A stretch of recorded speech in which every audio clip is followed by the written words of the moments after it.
আসসালামু আলাইকুম বন্ধুরা। তো অনেক সময় আমাদের ফোনে এই সমস্যাটা হয়ে থাকে যে আমাদের ফোনে কল আসে কিন্তু তার নোটিফিকেশন ডিসপ্লের কোথাও দেখায় না।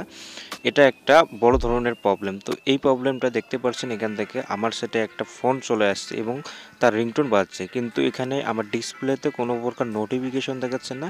যখন আমি কলস অপশনটাতে আমি টাচ করলাম তখন এইরকম ৩টা অপশন দেখাচ্ছে। কিন্তু এখান থেকে কল রিসিভ করে কথা বলবো কিভাবে? সেটার কোনো অপশন দেওয়া নেই। কিন্তু রিংটোন বাজার পর দেখতে পারবেন যে একটা নোটিফিকেশন আসবে যে আমার সেটে একটা কল আসছে। তো ঠিক দেখেন কলটা বাজার শেষ হয়ে গেলে তখন দেখতে পারবেন যে একটা নোটিফিকেশন এইরকম চলে আসছে যে একটা কল আমার সেটে আসছিল। কিন্তু এটা রিসিভ করার কোনো সিস্টেম ছিল না। এখন আমি দেখাবো যে এই সমস্যাটা কী কারণে হয়েছে এবং এর সমাধানটা কী আসলে। তো এখন এখান থেকে আমি চলে যাব সেটিংস যে অপশনটা হয় ফোনের, সেই সেটিংস অপশনে চলে যাব।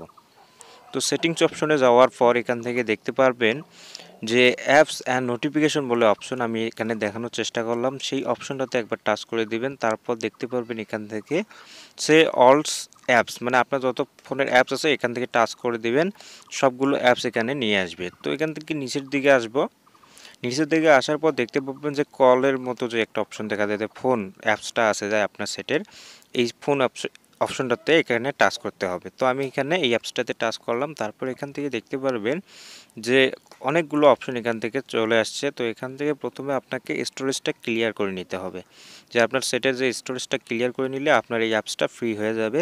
তো আমি ফার্স্ট এখান থেকে স্টোরেজটা ক্লিয়ার করে নিলাম।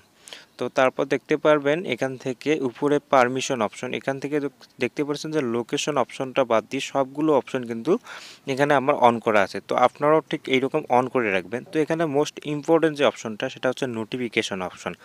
তো এই নোটিফিকেশন অপশন দেখতে পারবেন যেখানে ডিফল্ট এবং ইনকামিং কল এই দুইটা অপশন আমার অফ হয়ে আছে, যার কারণে কিন্তু কল আসলে তার নোটিফিকেশন আমার এখানে দেখাচ্ছে না এবং সেই সাথে সাথে কিন্তু কল রিসিভ করার কোনো অপশনও আমি পাচ্ছিলাম না। তো এই দুই অপশনটা চালু করে দেব। তারপর দেখতে পাচ্ছেন অ্যালাউ নোটিফিকেশন ডট, এই অপশনটা আমার চালু হয়ে আছে।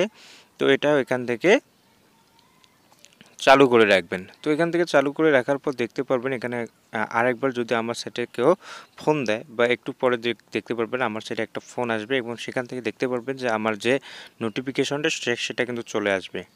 তো এখানে জাস্ট একটা ফোন আমি আমার অন্য কোনো কারো সেট থেকে আমার সেটে একবার দিয়ে দেখব। তো এখানে যখন আমি একবার আমার ফোনে ফোন দেবো তো তখন দেখতে পারবেন যে আমার শাটারটা নামার সাথে সাথে দেখতে পারবেন এখান থেকে আমি এখন কিন্তু ফোনটা কেটেও দিতে পারি আবার রিসিভও করতে পারি। তাহলে বোঝা গেল যে ওই অপশন দুটো ডিফল্ট বা এই যে অপশনগুলো নোটিফিকেশন অপশনগুলো সবগুলো চালু রাখতে হবে। তাহলে কিন্তু আপনাদের যে নোটিফিকেশন প্রবলেমটা সেটা কিন্তু সলভ হয়ে যাবে। তো বন্ধুরা, আশা করি এই ভিডিওটা থেকে আপনারা বুঝতে পারছেন যে আসলে ফোনের নোটিফিকেশন কেন দেখায় না এবং এটার সমাধান কী। তো বন্ধুরা, ভিডিওটা ভালো লাগলে অবশ্যই একটা লাইক দেবেন এবং আমার চ্যানেলে নতুন হলে চ্যানেলটা সাবস্ক্রাইব করে রাখবেন। ধন্যবাদ সবাইকে।